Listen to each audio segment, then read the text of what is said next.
Hi, today we got an original 1984 Apple Macintosh 128K.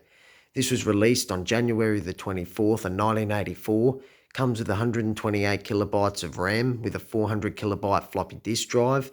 These didn't come with any internal storage or hard drive or anything like that. If you wanted anything like that, you had to buy an external hard drive, which would have set you back a lot of money in them days, which most general computer user in the 80s couldn't afford, so they had to continue to use floppy disks, which with the original baseline Macintosh 128K was a really big pain when it first came out, because for the first 4 months they didn't have an external floppy disk drive. So what you had to do was you had to constantly swap between the system disks, the system disk and the program disk, no matter how many times the computer required, until the program would finally fully load up, which could sometimes, it could take you quite a few minutes to get you to load it up, which, if you were in a hurry back then or wanted to get work done quick, it was a big pain. So once they did release the external floppy disk drive, it made things a lot quicker. You didn't have to swap floppy disks back and forth. But with the 128K RAM, it was still very limited to what you could do with programs and all of that. So when they released the 512K, the accessor to this computer, it made things a lot better. And we all know that the original Macintosh should have been 512K. Even the Macintosh that was used in the introduction to the original Macintosh was 512K. It was just that Steve Jobs wanted the original one to be 128K so it could be cheap and watered down as possible, typical Apple. But anyway, we'll get into it. So it's an original mouse, M0100. Original keyboard, M0110. And it's an original Macintosh as well. Under the front there, it says M0001. And at the back here, M0001. And you got the original Macintosh label. The logic board is original as well, hasn't been upgraded or anything. The only thing that has been done to it is the RAM chips have been replaced. Only 2 of them have.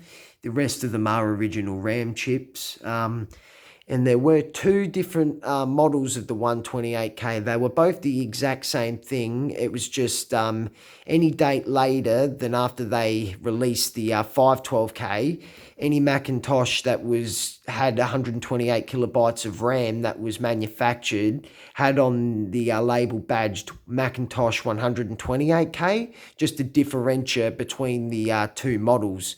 And also, this here, it might say 120 US volts back there, but this here actually has a 240 volt power supply in it, because I live here in Australia with 240 volts main supply. And this did used to have the 120 volt power supply in it, but what happened was the caps ended up going out in it, and I got sick of using the step-down converter. So I didn't bother recapping the original board, and I just used a spare 240 volt board that I had sitting around, and I don't have to bother using the power converter, and the power supplies are all the same thing, so it doesn't really matter. So I'm pretty happy with it. So anyway, we'll turn her on. And another way to tell that it is an original 128K, when you boot your disk up and it comes up with the Welcome to Macintosh logo, around the perimeter of the white box, it should have an outlined black line around the perimeter of the box. But any model later than that, the 512K and above, would have a white line outlining the perimeter of that box. So that's another way of knowing it's an original 128K.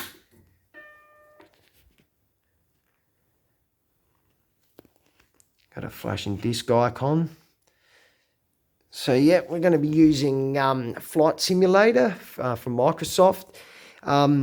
Reason for that is because it's got System 2 on it, so then that's another way you can tell by using the Finder to see how much RAM you've got on here. That's how you can tell whether it's an original or not, and it's pretty much one of the only things I can run on here besides System 1 because I don't have any programs that the 128K can handle. They only Macintosh like Pluses and SEs and 512Ks can handle it. So anyway, we'll pop her in.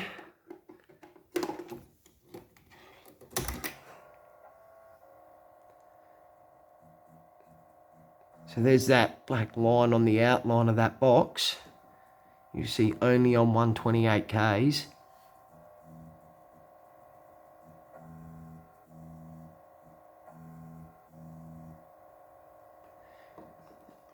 And another way of telling, you go up to the finder and it will say how many kilobytes of RAM you got, which is 128K. So this is, yes indeed, an original Macintosh. So anyway guys, I hope you enjoyed it and thanks for watching.